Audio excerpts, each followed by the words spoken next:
हम हर वर्ष अपने प्राण प्यारे आराध्य देव का प्राकट्य उत्सव मनाते हैं। आज करुणा निधान सर्वलोक महेश्वर भगवान परमात्मा परब्रह्म श्री कृष्णचंद्र जी यह करुणा करके समस्त जीवों को परमानंद प्रदान करने के लिए ही प्रकट हुए। और ये प्राकट्य उत्सव सार्थक तभी हो जब हमारे हृदय में प्रकट हो, मेरे मन में, मेरे प्राणों में, एक एक श्वास में, एक एक नस नाड़ी कृष्ण कृष्ण कृष्ण भगवत स्वरूप हो जाए, हमारे हृदय में प्रभु का अवतार हो,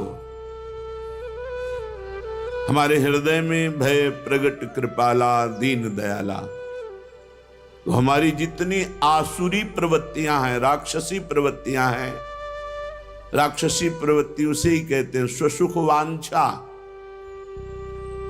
दूसरों से वस्तु व्यक्ति स्थान से जो सुख भोगने की लालसा है उसे आसुरी प्रवृत्ति कहते हैं। अपने आसु माने प्राण, प्राणों के पोषण के लिए, इंद्रियों के सुख भोगने के लिए जो हमारी वृत्ति है उसे आसुरी प्रवृत्ति कहते हैं।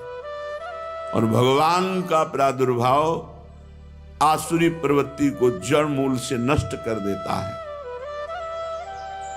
हमेशा भगवत चरणारविंद का आश्रय लेकर प्रार्थना करें कि भगवान हमारे हृदय में प्रकट हो और हृदय की समस्त आसुरी वृत्तियों का नाश होकर भगवदाकार वृत्ति हो। यही हमारे जीवन का परम लक्ष्य है। देवकी वसुदेव जी ने महान तप किया कि संसार का स्वामी भगवान मेरा पुत्र बने। नंद यशोदा जी ये सब महान तप संपन्न, इनको सुख प्रदान करने के लिए भगवान प्रकट हुए।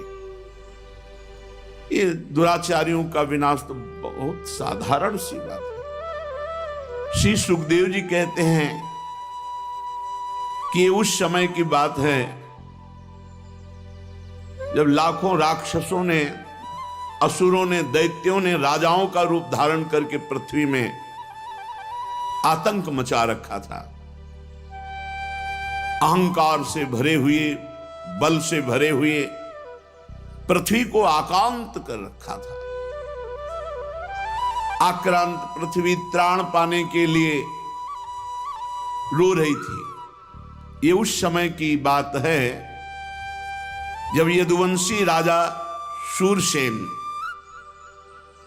माथुर मंडल, सूरसेन मंडल का मथुरापुरी में रह करके शासन करते थे। ये मथुरा समस्त यदुवंशी नरपतियों की राजधानी थी। मथुरा में सदैव भगवान की उपस्थिति पाई गई है। मथुरा में सूर्य के पुत्र वसुदेव जी का विवाह देवकी जी के साथ हुआ। ये उस समय की बात है जब नवविवाहिता पत्नी देवकी को रथ पर विराजमान करके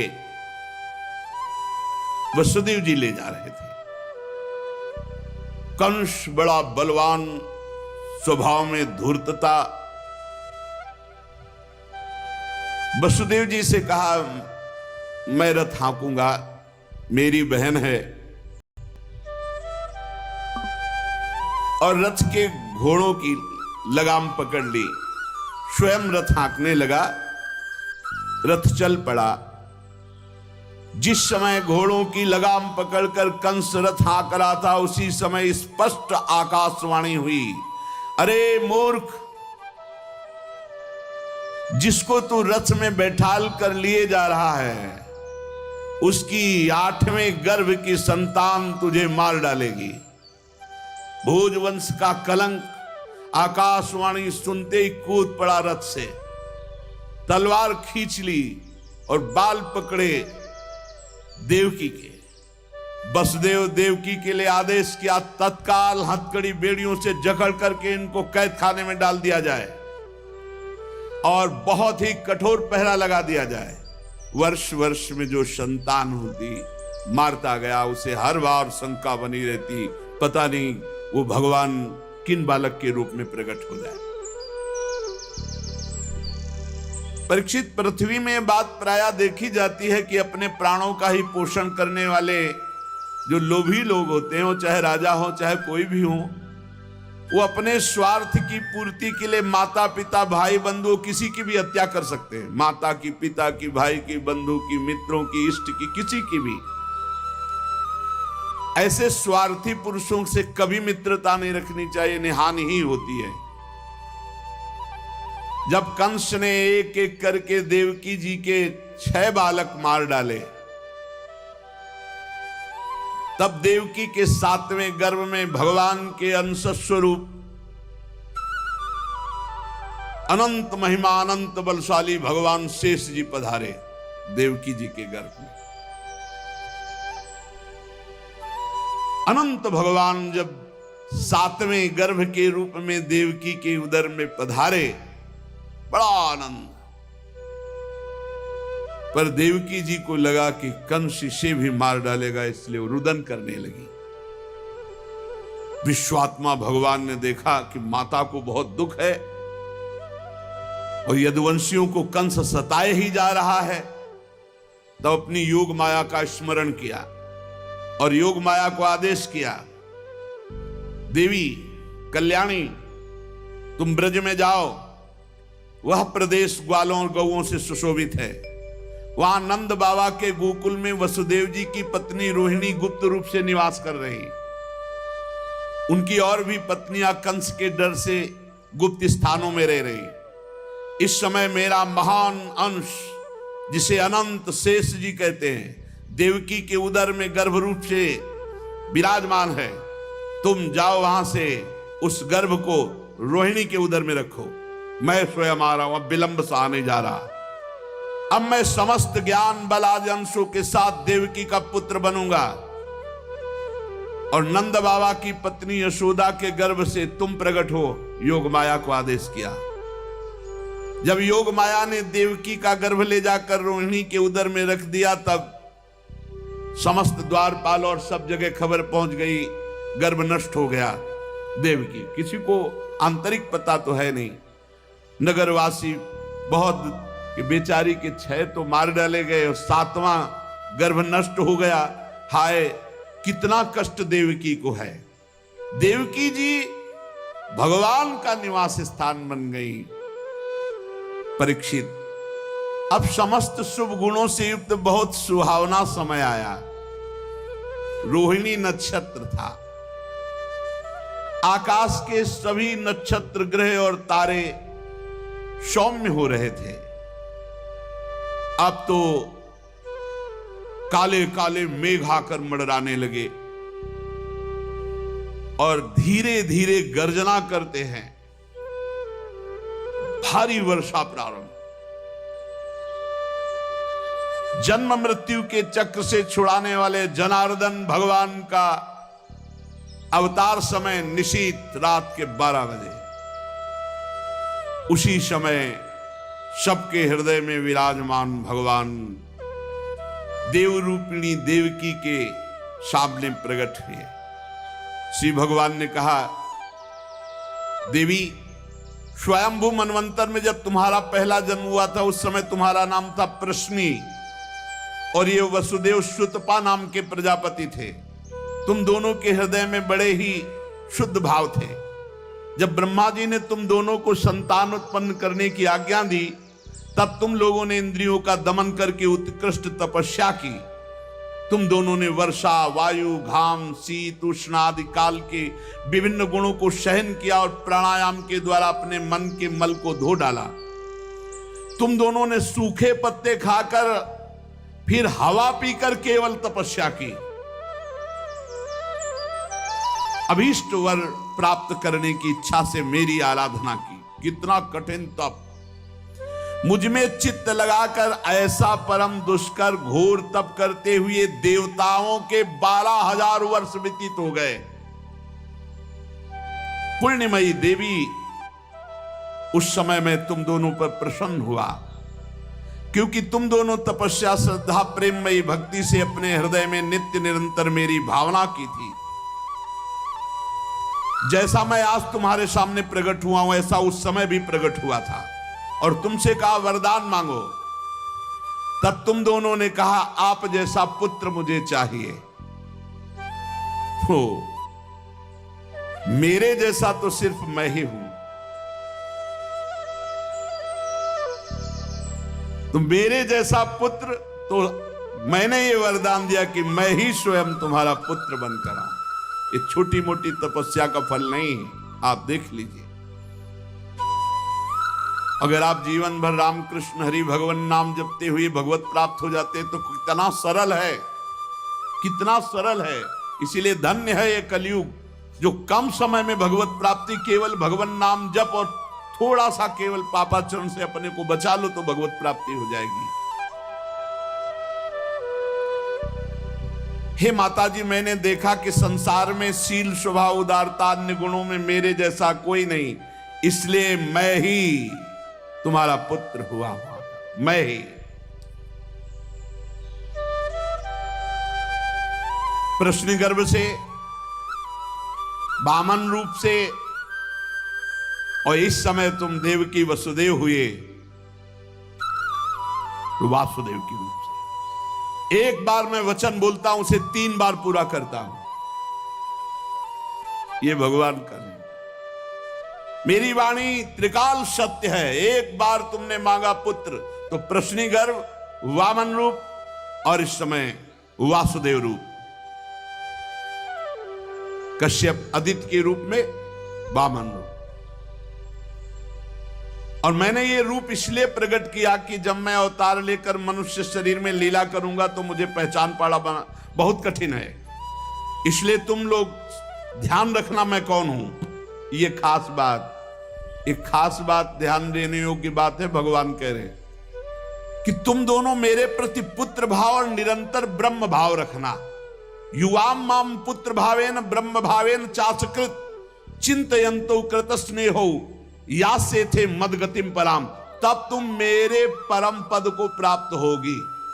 चिंतनीय कौन है गोपाल जी, कौन है लाल जी? कह रहे तुम मेरे प्रति पुत्र भाव और निरंतर ब्रह्म भाव, इस प्रकार के चिंतन द्वारा तुम मेरे पद को, मेरे प्रिया प्रीतम है कौन?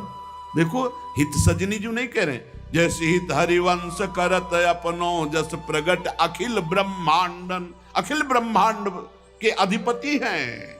पर ब्रह्म परमात्मा तत्व की उपासना हो रही। हमारा भाव है कि वो हमारे यार हैं, हमारे मित्र हैं, हमारे पति हैं, हमारे पुत्र हैं, हमारे स्वामी हैं, जो भाव रख सके, लेकिन है कौन? इसीलिए शांत भाव है। शांत भाव में पूर्ण तत्व ज्ञान हो जाता है।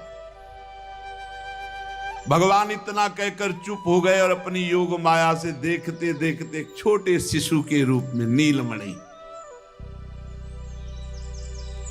वसुदेव जी ने देखा भगवान तो बाल रूप हो गया। अब तो और डर लगा, कहीं कंस को पता चल गया और तलवार लिए हुए आवे, कुछ अमंगल करे। बहुत घबरा गए और भगवान ने कहा कि मुझे गोकुल पहुंचाओ, नंद बाबा के यहां सुधा मैया के पार्श्व में सुला के आओ। मुझे तुम्हें डर लग रहा है, मैं मारूंगा इसे, पर अभी मुझे पहुंचाओ वहां।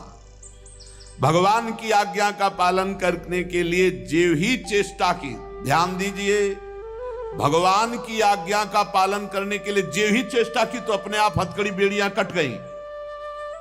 माया की हथकड़ी बेड़ियां कट जाएंगी जो ही भगवान की आज्ञा का पालन कर। और बड़े बड़े दरवाजे कोई एक दो नहीं थे, कई दरवाजे थे कंस के कारागार के। फटाफट सब ताले टूट गए, दरवाजे खुल गए। अद्भुत चमत्कार। और जितने पहरेदार घोर राक्षसी स्वभाव के, जिंदा खा जाएं ऐसे पहरेदार थे, सब मूर्छित घोर निद्रा में। अब हथकड़ी बेड़ी कट गई, लाला को लेकर के चले उस समय घोर बादल छाए हुए, अंधेरा, कुछ दिखाई नहीं दे रहा। कितना कष्ट में जीवन भक्त। अब सोचो, अभी अभी तो प्रकट हुए हैं और अभी अभी त्याग करने जा रहे हैं, अभी अभी त्याग करने। इधर समस्त द्वारपाल सब सोए हुए हैं वसुदेव जी भगवान को लेकर। वर्षा हो रही, पीछे पीछे गुप्त रूप से शेष भगवान फण धारण के, मेरे प्रभु को बूंदे ना लगे। जब वो लीला कर रहे, वसुदेव जी को पता नहीं कि पीछे शेष भगवान फण धारण किए। वो तो बस चिंतन में चले जा रहे हैं, कैसे वहां जाएंगे, कोई जान ना जाए कोई। और वहां पहले ही योग माया ने पूरी व्यवस्था करी, पूरा का पूरा परिकर सब बेहोश है नींद में, किसी को सुध नहीं है। केवल यशोदा मैया को प्रारंभ में इतना था, कुछ हुआ और बेहोश हो गए। क्या हुआ ये निर्णय नहीं हुआ। पूर्ववासियों की समस्त इंद्रिय वृत्तियों की चेतना हर ली, सब अचेत हो गए। इतनी मोटी जंजीरें लगी हुई थी, ताले लगे हुए थे, जेल के साथ टूट गए। भगवान श्री कृष्ण को गोद में लिए हुए जैसे जैसे आगे बढ़ते, सब दरवाजे अपने आप खुलते चले थे और पहरेदार सब सो रहे। बादल नजदीक आकर मानो बरस रहे हो, ऐसे लटक लटक के बादल। शेष भगवान अपने फणों से जल को रोकते हुए 1000 फण पीछे पीछे चल रहे। यमुना जी ने देखा कि प्रभु पधार रहे, तो पहला चरणामृत तो हमारे अधिकार बनता है। अरे जिनके चरणों का ध्यान बड़े बड़े महापुरुष शिव आदि करते हैं, आज वही प्रभु मेरे पास आ रहे हैं। आनंद में भर गई यमुना जी और उफान। यमुना जी ने जब उफान आनंद का लिया तो वसुदेव जी के प्राण बहुत घबरा रहे हैं कि अब क्या करें, लौट सकते नहीं, कोई नौका आदि है नहीं। चलो प्रभु ने आज्ञा करी है तो वही देखेंगे।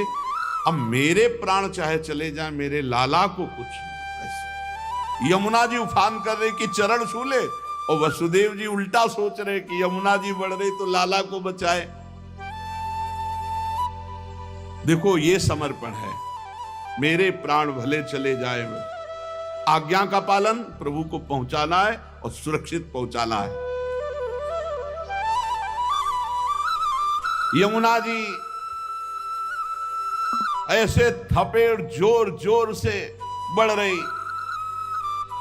भगवान ने कहा बाबा तो और ऊपर उठाते चले जा रहे, तो यमुना जी और बढ़ती चली जाएंगी।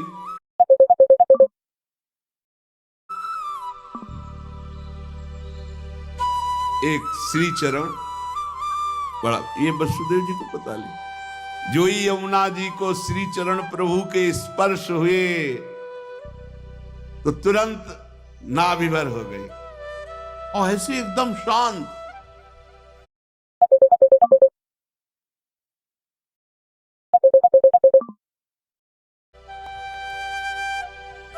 वसुदेव जी बाबा के नगर में गोकुल में गए तो डर रहे थे कि कोई देख न ले, लेकिन वहां कोई देखने वाला था, सब सोए हुए थे। उन्होंने अपने पुत्र, अब वो ऐसे देख रहे थे, और जहां सुलाया तो वहां भी पुत्र था, पार्श्व में योग माया और वही पुत्र। भगवान के इस अवतार में 2 अवतार हुए।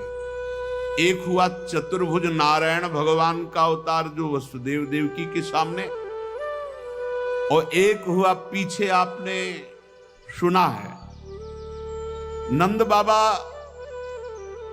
और यशोदा मैया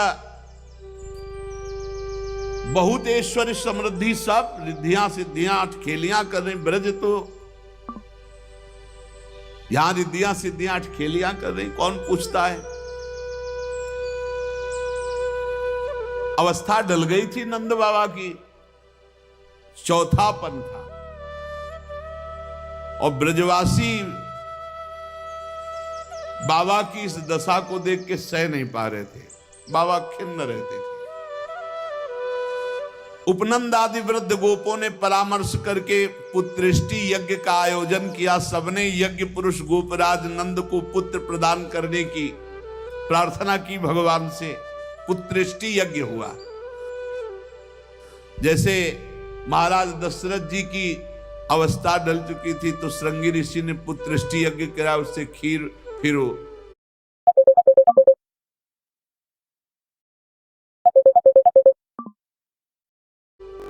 भगवान 4 रूपों में प्रकट हुए, राम लक्ष्मण भरत शत्रुघ्न।